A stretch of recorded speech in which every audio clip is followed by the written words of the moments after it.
This is Good Morning Indiana, working for you. Right now it's 6 o'clock on Good Morning Indiana. We're all thinking about that smart restart opening of our states in a very gradual, methodical way. We're all wondering when business and life will ease back into normal. This morning, we're detailing the governor's plan to reopen Indiana. With the dining room being closed, it's just killed everything. COVID-19 has taken a big toll on the restaurant industry. Only RTV6 is looking at the extreme heights one business is reaching to show customers they're open. Plus, small businesses of all types are relying on the Paycheck Protection Program to pay employees. Working for you, we're looking at why some owners say the program is proving to be troublesome. And it is 6 o'clock here. We finally made it to Friday. I want to wish you a good morning. Thanks for joining us on Good Morning Indiana. I'm Lauren Casey.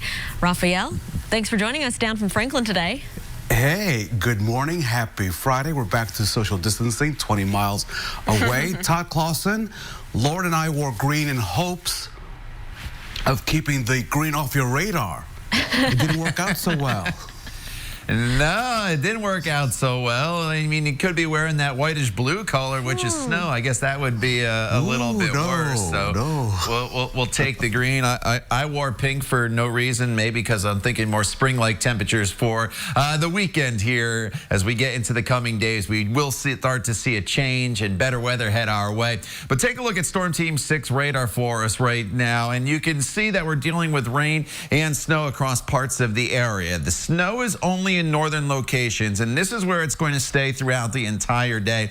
We're talking about Monticello over towards the Delphi area, Peru, Marion. Once you get south of that line, there's probably not a whole lot in the way of any snow that you are going to see. So when we talk about snow, just understand it's purely northern locations. Indianapolis to the south, this is just going to be purely a rain event. But notice some of this heavier rain now that's making its way into the St. Louis area. This is going to start to make its way into our direction throughout the middle half of the morning and then eventually into the first half of the afternoon. That's when the heaviest of the precipitation falls. Everybody is still above freezing across the area, so any snow that does fall in northern locations is basically just going to accumulate on grassy areas. It's not going to impact the roads. If you do have to get out on the roadways today, that is the good news, but it's just not a pleasant day with all this rain that we're going to see. The wind kicks up as well, and temperatures, they'll only be in the 40s. All right, Todd, thank you so much. Let's take a look right now at traffic through the downtown area. This is our INDOT traffic camera at I-65 and I-70 at the North Split, where traffic is moving along up to speed, as you can see. If you look closely to the left on your screen, you can see those orange barrels. Those are blocking off the eastbound lanes. As you leave downtown, try to head to the east side. You will not be able to take I-70. That's for a long-term project that's scheduled to wrap up sometime in the middle of May. Of course, we'll keep you updated, but keep that in mind as you're heading out the door this morning and over the weekend. Raphael? Lauren, this morning, the latest numbers from the State Department of Health shows 477 deaths from the coronavirus in our state. An additional 41 deaths were reported on Thursday. Health officials say more than 9,500 Hoosiers have tested positive for the coronavirus. Now let me take you to Boone County, where the county health department says 12 deaths at a Lebanon assisted living facility are COVID-19 related. Homewood Health Campus reportedly requested a team to help with the outbreak when the first death happened about 2 weeks ago. Since then, 11 more residents have died at that facility. The health department says all of the residents were elderly and had pre-existing health conditions. Another Boone County retirement community, Hoosier Village, also reported a death at its location. Well, several weeks of business closures and the economic shutdown here in Indiana has people wondering, when exactly are we going to see a reopening? A lot of people talking about this online, and so our Alyssa Donovan is joining us outside of the State House this morning with all the details from the governor. Alyssa, good morning. Good morning, Lauren. So Governor Holcomb says he's working alongside other Midwest state leaders to determine the best plan of action when it comes to reopening the state's economy. He does say he plans to do that sometime in early May, but he does stress this is going to be a gradual process when we do start reopening businesses across the state of Indiana. Governors from Ohio, Kentucky, Illinois, and Michigan have all signed on with Indiana to jointly determine and inform each other the actions that are being taken when it comes to reopening reopening the economy. Neighboring Ohio governor announced yesterday that their economy would begin to reopen May 1st, but Holcomb says he's not putting a date on that reopening here in Indiana just yet. The governor reiterating that there are a lot of factors to consider when making that decision. Governor Holcomb is reaching out to leaders in many different industries right now across the state before he makes that final decision. I sent out a letter requesting input from a lot of our major associations representing our retailers, our manufacturers, our medical device association, construction industry, tourism, realtors, sports and cultural events, large gatherings. Leaders in these industries will be giving recommendations and suggestions on modifications or changes in the workplace to increase safety. The governor says this input will help state officials prepare to eventually ease these restrictions. And earlier this week, the governor said he is reviewing the stay-at-home order that is in place. That's expected to be in place until April 20th. We're hoping to hear more about that later today. Reporting live, Alyssa Donovan, RTV6. Alyssa, thank you so much. We'll hear from the governor this afternoon around 2:30 right here on RTV6. When it comes to COVID-19, you may not see as many personal injury or wrongful death lawsuits, and here's why. If you get sick with the coronavirus, you'd have to prove where you got it from to have a successful claim. Such a claim can be extremely difficult. As a plaintiff, you have the burden of proof. So if you wanted to sue a store or a business, you'd have to prove that's where you got COVID-19. Attorney Matthew Bigler says if you get sick at work because they're not taking proper precautions, you can't file a lawsuit either. With the way the work comp system is set up, even if your employer is very, very grossly negligent, and you get sick on the job, in the course and scope of the business, they have the exclusive remedy of, or there is the exclusive remedy of work comp protection. And there is no personal, negligence lawsuit that can be made. Unless the laws get changed at some point. So keep this in mind. Bigler says lawsuits more likely to be successful are for places like nursing homes where there's no question per se how the resident got the virus. However, you would likely have to prove that the company knew about infected employees or residents and that they did not take proper precautions. It is 6:07. There is help for anyone surviving domestic violence during this pandemic. That is the message that the state and community groups want you to know. We've told you about the rise in domestic reports and calls because people are stuck inside with nowhere to go. The state is reminding people you can text 911 here in Indiana if you are able to talk or you don't want your abuser to hear you making a call. The Julian Center is hoping more attention is brought to domestic violence so that people can feel safe in their homes, even when we're experiencing a pandemic. We have to continue this conversation well after COVID so that we can put these things in place and we have them and we rely on them and we use them on a random Tuesday, right? Rather than have to wait until we have to use them. The Julian Center is still serving those in need during the coronavirus pandemic, and we have their contact information in this story on our website and in the RTV6 app. Lauren, a local carryout deli wants to make sure that it remains in business long after COVID-19. The owner turned to his son, who had an idea about making deliveries in a safe and healthy manner. Only on RTV6. Look up. The drone is in the air, and the delivery could be at your doorstep.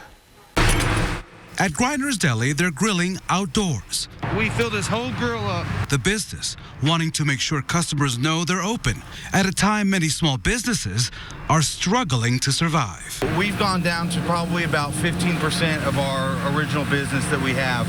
With the dining room being closed, it's just killed everything. The owner of the deli on 86th Street is also looking for ways to keep his people on the payroll in an effort to keep workers and customers safe while practicing social distancing. The business has deployed drones to make contact-free deliveries. Once the order is driven to a home or a business, the drone operator, who is FAA licensed, drops off the food from several feet away. The drone you see there can deliver a meal weighing up to 3 pounds. You hook it on, no drinks for now. The service is free. People are really protective of their health, and we are too, and we don't want to come in contact, but we still want to serve them. We still want to feed them because they're stepping out and doing their work, and so we want to do our work.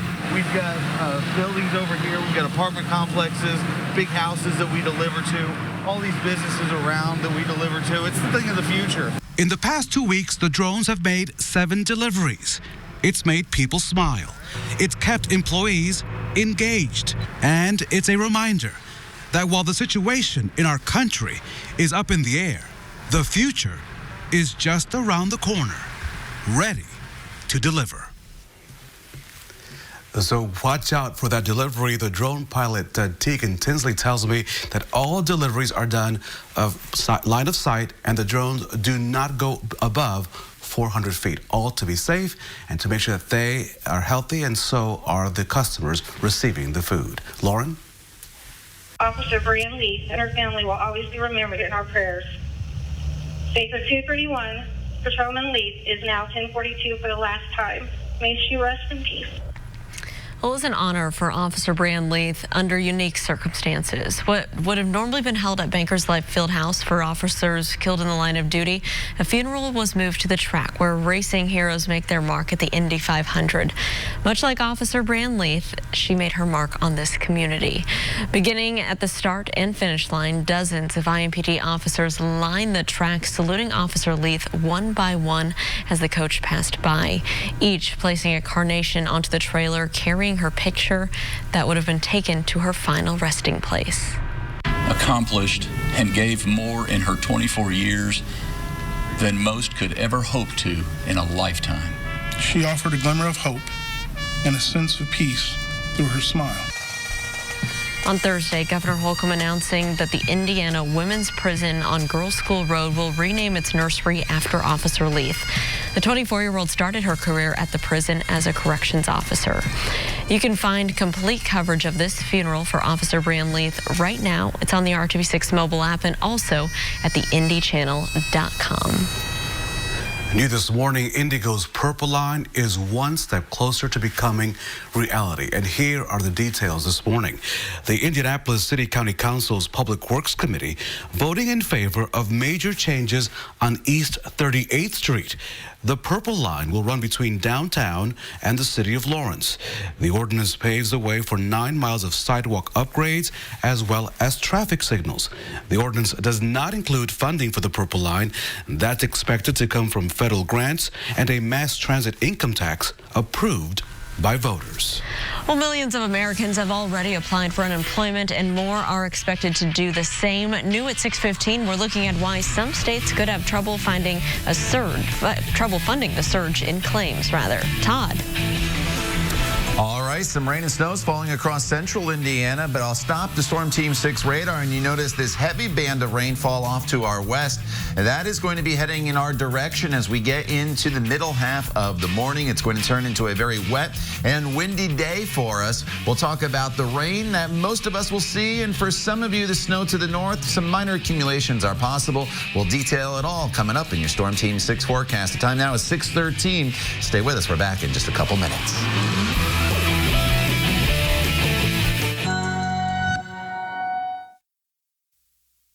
Welcome back to Good Morning Indiana. It is 6:16. More than 118,000 Hoosiers have applied for unemployment benefits just as of last week. And Lauren, as those unemployment claims continue to simply just soar off the charts, some states say they're running out of money for new claims. Mark Greenblatt from our news media partner at Newsy explains what this could mean for you.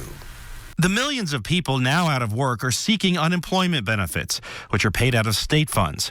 But with so many people seeking help now, some states could run out of unemployment money within the next few weeks, according to a just released analysis. This is an unprecedented crisis. So we have, during the really entire history of the unemployment compensation system, not seen something quite like this. Turns out there are no federal requirements for how much money a state needs to keep in its unemployment trust fund. But even before this current crisis hit, 21 states didn't have enough money to meet the recommended guidelines set by the feds in order to weather a recession. Now, as new unemployment claims pour in, every state but Wyoming is forecast to have their trust funds run out of money within a year, according to a new analysis Thursday from the nonprofit Tax Foundation. 19 states will have their unemployment trust funds run dry within 3 months. But most alarming, 3 states, California, New York, and Ohio, could have their trust funds go broke by the end of this month. People have lost their jobs in a very short period of time. The state systems are overloaded. They're having trouble even processing claims, getting the money out the door. But it is overwhelming those systems. It is overwhelming their finances. But here's the good news. There is a safety net for states who run out of money for unemployment. They can take out interest-free loans from the federal government. The catch? Those loans have to be paid back within 2 years.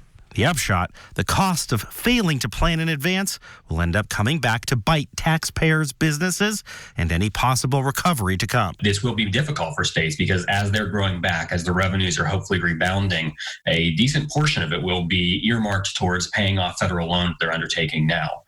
States could have prepared better. Mark Greenblatt, Newsy, outside Washington, D.C. All right, as you look outside your window here this morning, some of you are seeing rain and some of you are seeing some snow. The snow is only in northern locations, and that's where we do find a winter weather advisory that is in place for places like Peru as well as Monticello. As you make your way over into White County to the south, though, it's just mainly going to be rain. So within that advisory area to the north, we're looking potentially at about a trace to 2 inches of snow today, mainly only accumulating on grassy areas. And honestly, it's going to be hard to measure because it's going to melt away pretty quickly once it does fall. And everywhere else, we're looking at least a ½ inch of rain for most of us. Now, we're getting a little bit of a break, as you see here on Storm Team 6 radar, through a good portion of central Indiana as this first wave of rain that continues to push here off towards the north. So that'll make its way out of the area.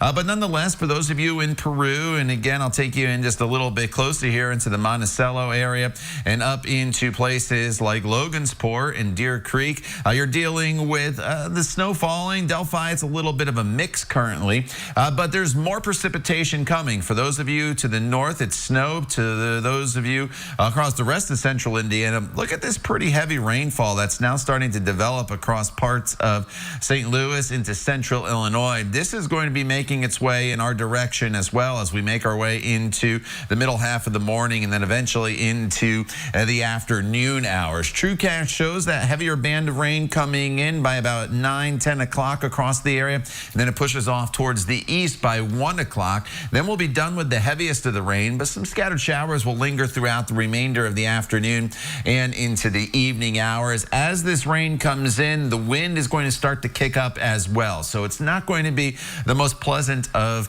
days for us across the area. Here are some specific snowfall totals for you. To the north again, anywhere from a trace to ½ inch of snow in Lafayette to 1.2 in Monticello, and so generally trace to 2 inches. But if you're only getting a couple tenths of an inch of snow, it's going to measure that officially, but it's going to melt away very quickly. As you see, temperatures are still above freezing in all locations.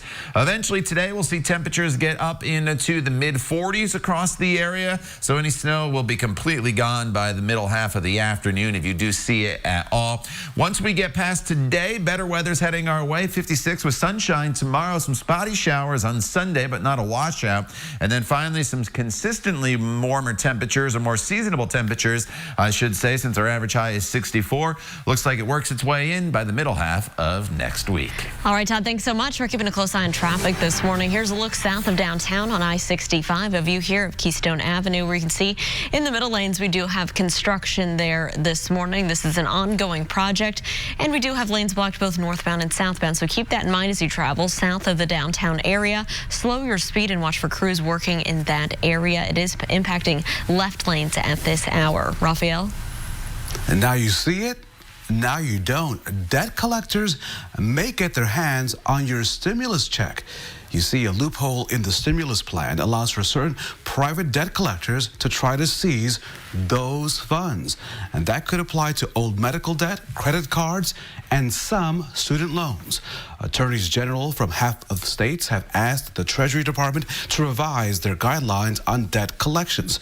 Some states have put their own protections in place. Currently, collectors cannot go after the funds for federal taxes or federal student loans. You're watching Good Morning Indiana on RTV6. Make a donation or volunteer today. Welcome back to Good Morning Indiana. The time right now is 6:25, and Raphael, it is time to talk about what is trending at 6. So, Lauren, luckily you're an athlete, your husband's an athlete, Archie's an athlete, Oh, yeah. My son's an athlete. I'm not an athlete, so luckily ESPN would not be calling me because they would really be having a hard time because, as you know, networks like ESPN are struggling to fill time with the cancellation of so many sporting events. So ESPN had basketball stars play an old-fashioned game of horse. The game started with 8 professional players, including our very own amazing Tamika Catchings. The finals came down to Jazz point guard and Lawrence North alum Mike Conley and Bulls shooting guard Zach LaVine. In last night's finale, Conley outshot Zach. So good for the hometown guy. He brought it home. Yes, he did. All right, Mike. All right. I'm not an athlete, Raphael, but thank you so much for your courage in me. Well, 2 mothers getting to meet their newborn babies for the first time after recovering from the coronavirus. These stories are just incredible to me. In Bayshore, New York, Yanira Soriano, she had an emergency C-section on April 2nd while she was in a medically induced coma for COVID-19. She just met her son Walter for the very first time. And then Wednesday in Vancouver, Washington, respiratory therapist Angela Primanchenko was able to hold her baby Ava for the very first time after delivering her 15 days ago while in a coma. And it looks like mama and baby are doing well. That is incredible. Congratulations to them. And so, Lauren, we've seen a lot of parades and cheers for hospital staff on the front lines of the coronavirus pandemic, and it's all well-deserved. But some first responders in Washington State out west wanted to make sure that grocery store employees are also getting a whole lot of love. So check this out. Firefighters and paramedics drove by a grocery store with lights and sirens as a way to say thank you to the grocery store workers risking their lives as well to make sure people are getting food and, of course, the gold of the 21st century, toilet paper. So as you can see, very appreciative of their efforts, and so are we. To all those that are on the front lines, we appreciate what you do today and every day.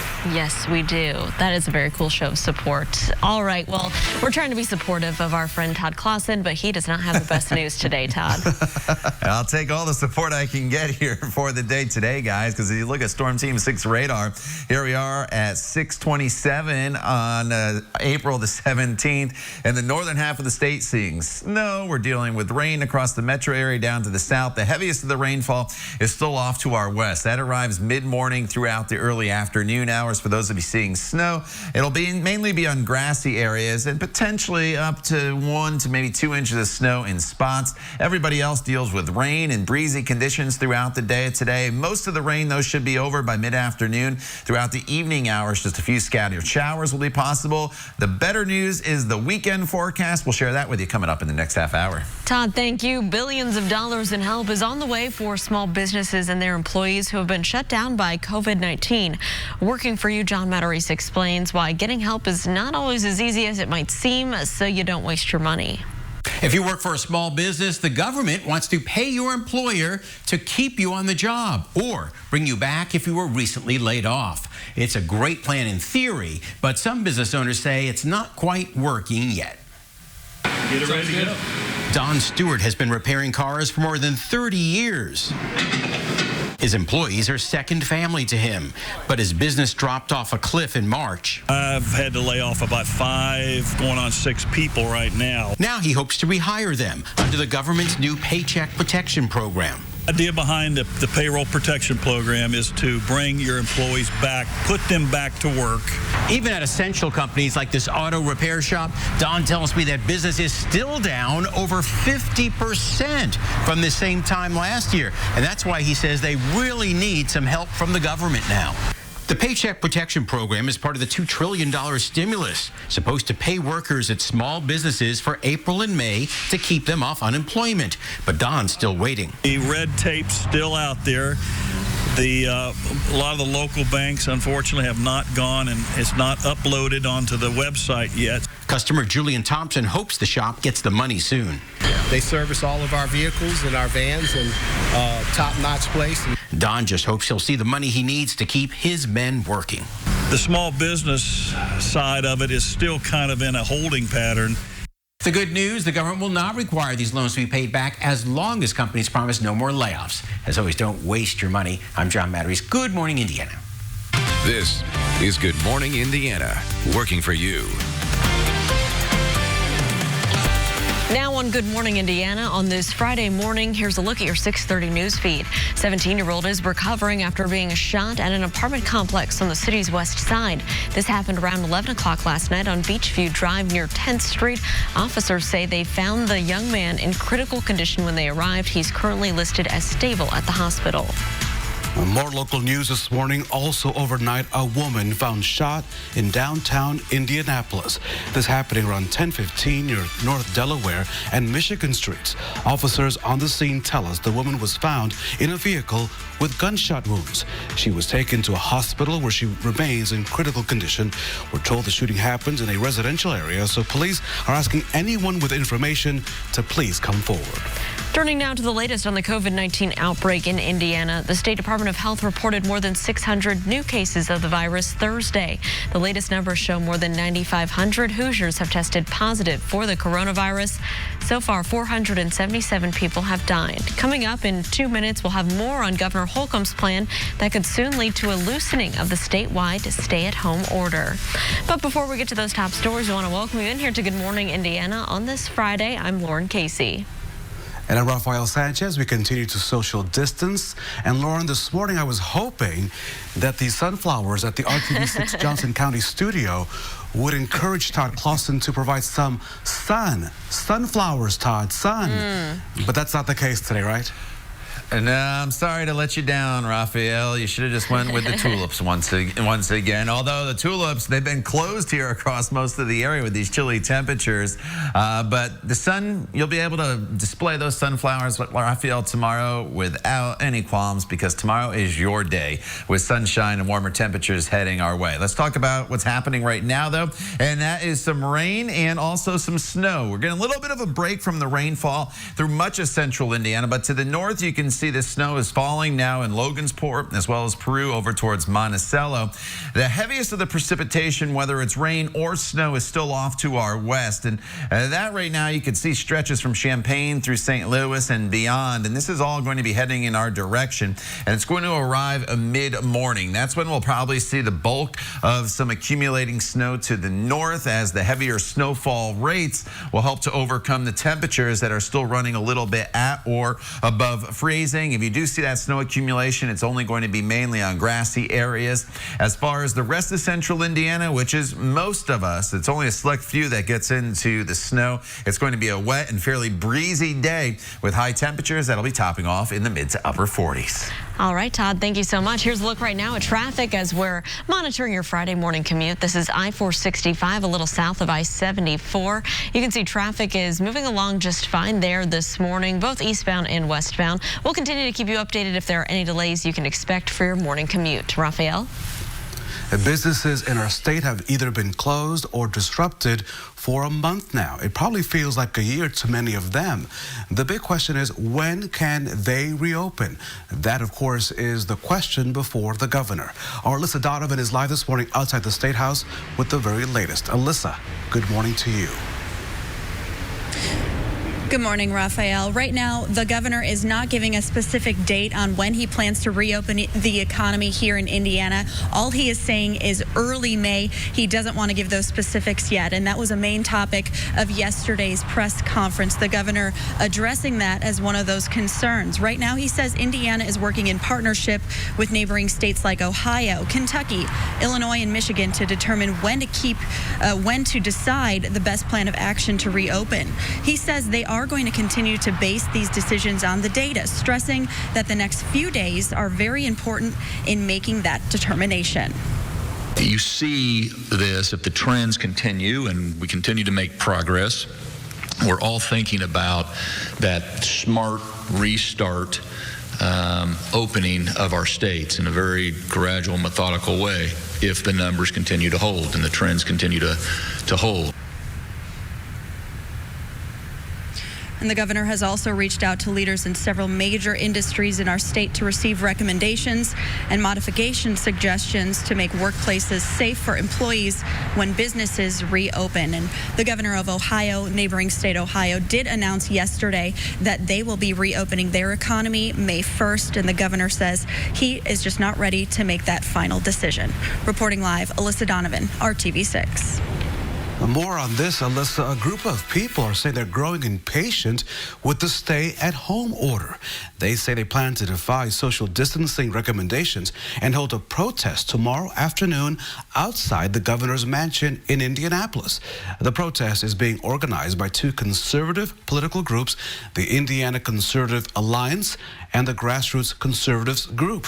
A Facebook page for the planned protest says it will be a peaceful rally to let the governor know that they are not happy with what they call his overreach of government. And some similar protests are being held in other states. Polls are showing that the overwhelming majority of Americans do favor the stay-at-home orders remaining in effect until the cases of COVID-19 begin to fall. But at the state capitol in Michigan, around 3,000 people demonstrated there against the state's stay-at-home order. The protest more closely resembled a political rally. Michigan event organized by a group with close ties to the president's re-election campaign and another group with ties to Education Secretary Betsy DeVos. Critics of the event noted the presence of members of this white nationalist group, the Proud Boys. Other protests were held on Thursday outside of state capitals in both Oklahoma and Kentucky.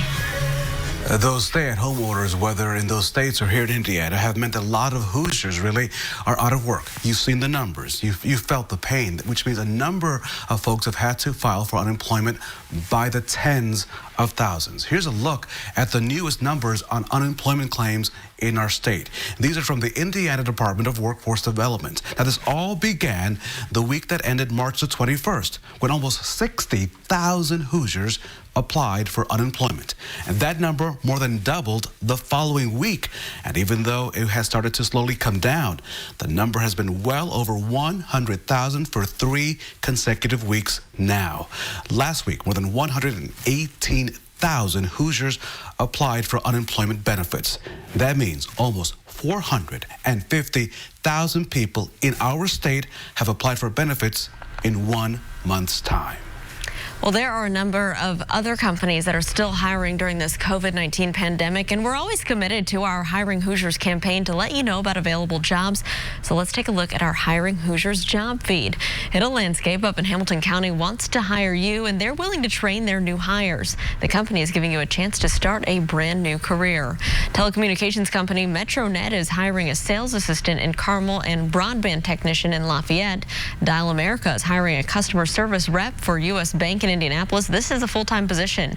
You can find out more about local companies still hiring during the COVID-19 pandemic. A lot of these jobs came from the Hiring Hoosiers job board, so be sure to check out that section of our website while you are looking for your next career. Raphael? Yeah, well, you may be tempted to spend that stimulus check on things like maybe remodeling in your home, maybe a spa, or possibly even some new clothes. Experts say you should only spend that stimulus check if you already have a rainy day fund in your bank account. So keep that in mind. We talked with Chase Haller. He's an attorney with the Neighborhood Christian Legal Clinic. He recommends using the stimulus money to pay your bills and create a cushion of savings that you can use. A minimum 2 months of necessary expenses, in an ideal situation up to 6 months. That sounds that can feel very intimidating to save that amount of money in cash. But it's certainly necessary to weather a situation like this where you legitimately may not be able to find employment for that period of time, and your unemployment benefits may not last you the entire time that you're without a job. And Chase has more advice. He recommends creating an essentials-only budget and determine what you can cut if you need to. Good advice there. Yes, RTV6 and the Indy Chamber of Commerce have joined together as we work to protect Indiana businesses. You can find out more about the Chamber's Buy Indy effort on our website, theindychannel.com/open, and discover more businesses that are still open to serve you. There you'll also find stories that we've done in our We're Open Indy series. And of course, we're working together with the United Way of Central Indiana for the COVID-19 Community Economic Relief Fund. The initiative supports organizations that serve people and their families affected by the pandemic. You can donate to this fund by texting HELP 2020 to 91999. That is a great cause. It was an emotional day for the entire city, for our state as well. Next, we look back at how police, family, and dear friends said goodbye to an officer and a friend of the community who made the ultimate sacrifice. You're watching Good Morning Indiana on this Friday on RTV6.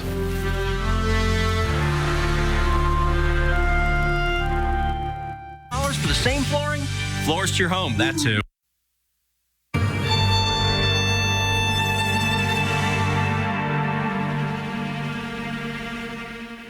Her nickname was Breezy, and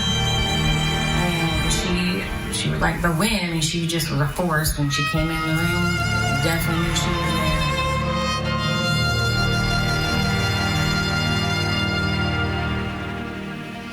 Very caring person, cared about the community, and did whatever she could to make people feel better and to go out of her way to help people when they're in need and to worry about their health and comfort as well. Desiree has a message for Brianne's 3-year-old son. Your mom was a light in a dark place who touched the lives of many people.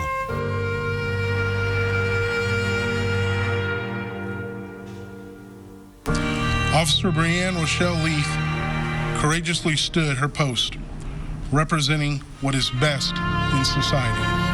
By simply putting on her uniform and going to work every day, Brianne made this country a better place to live. Well, Raphael, you know as well as I do, yesterday was a really emotional day for all of us here in the city of Indianapolis, but especially for the police department as they had to say goodbye to someone who was loved by so many people. Officer Brianne Leith was laid to rest 1 week after she was killed in the line of duty. That ceremony at the Speedway was simply stunning. Officer Leith, she loved sunflowers, and yesterday we shared with you so many stories about her kindness and her compassion that she showed on the beat. One more family this morning wants to share their gratitude. You see, Shannon Lee and her family, they met Officer Leith 2 days before Christmas 2018. She came with another officer to give them presents to put under their tree. Lee says she remembers sitting next to Leith and thinking how down-to-earth she was. When we took the picture, she looked at him and my daughter and was like, "Can I pick you up?" And my baby was like, "Yeah." And then she just grabbed her and just put her on her hip. And she was sitting there talking to her for a little minute, and then we sat down and took a picture. Leith says before the officers left, Leith handed her a Christmas card as well. That card had $40 inside. She says after that interaction, she knew that Officer Leith was an amazing person. The city of Indianapolis lost a hometown hero. Well, in her memory, the Indiana Women's Prison has renamed its nursery after Officer Leith. Leith was a former correctional officer at the Women's Prison. The Department of Corrections says this gesture is in recognition of her services and sacrifices. A donation fund has been set up to help Officer Leith's family with the funeral and burial arrangements and also to provide a trust for her young son, Zane. The Central Indiana Police Foundation is handling this fundraiser. IMPD says you should also be careful anytime you're making donations like this. The department says it is aware of some fundraisers that have been set up without the consent of the Leith family. You can find a link to the Police Foundation fundraiser that's on our website right now, theindychannel.com. Here at 6:46, I should say, we got to check in with Todd and our forecast for today. Hey, Todd. And Lauren, we're going to be dealing with rain for most of us and snow to the north. That's why it says precipitation chances on the top of your screen and not just rain chances. But you notice they ramp up here throughout the morning. They peak from noon through mid-afternoon before they start to decrease. The heaviest of that rain and snow still in central Illinois. We'll time it out for you and look ahead to your weekend as well coming up when Good Morning Indiana continues. The time now is 6:46. Donation or volunteer today.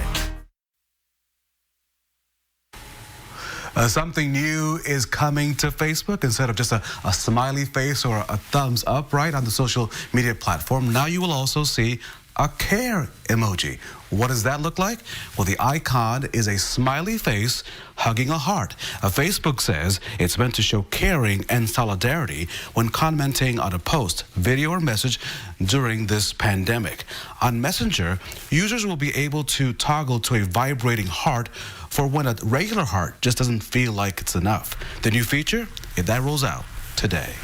Well, Raphael, it may seem like a harmless, fun way to throw back to your past, but consumer experts say that you need to be really careful if you're doing that senior picture challenge on Facebook. You've probably seen this on your feed. The viral Facebook trend is people sharing some pretty epic pictures from their senior year of high school. It was initially meant to be a way to show support for the high school class of 2020, but the Better Business Bureau says those posts could be making it easier for hackers to target you. That's because many of these senior picture posts include the name of your high school and your graduation year. Both of those are fairly common security questions for your online accounts. Something to keep in mind. All right, Todd, we got to get a check of our forecast for today. And once we get past today, things are looking a lot better.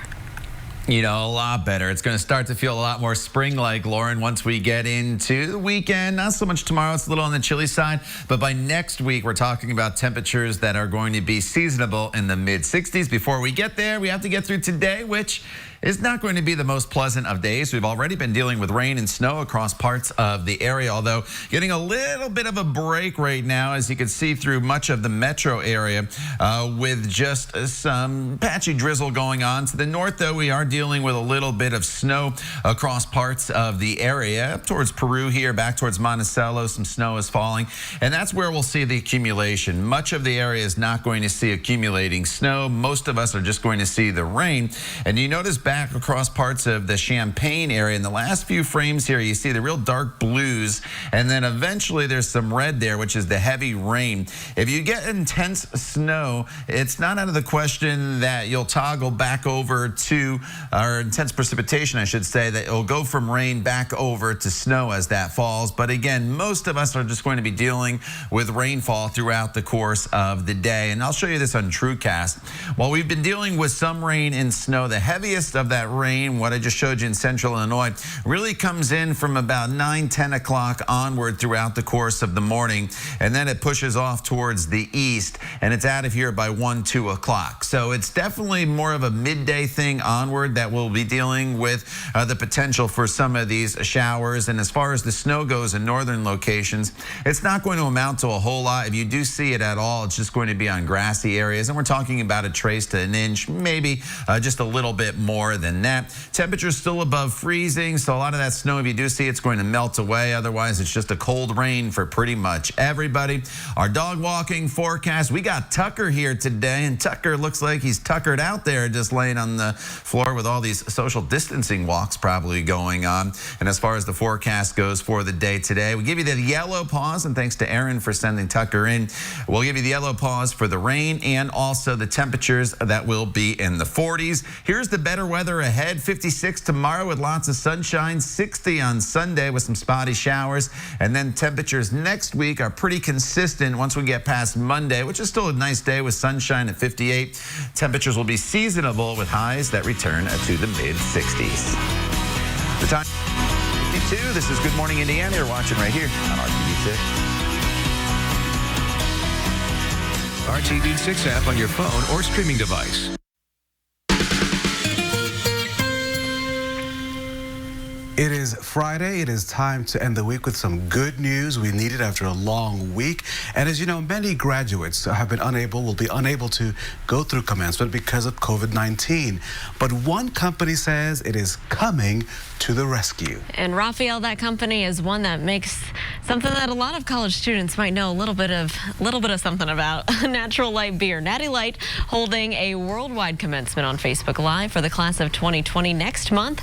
The event is for all college grads over the age of 21. It's set for May 14th at 7 p.m. Eastern.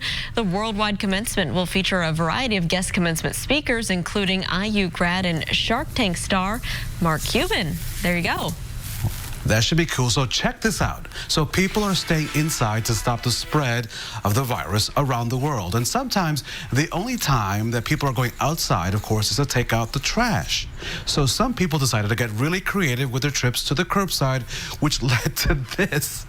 These are pictures from the so-called bin isolation outing on Facebook, started by some Australians who were looking for an excuse to dress up and have fun outside their home during some social distancing.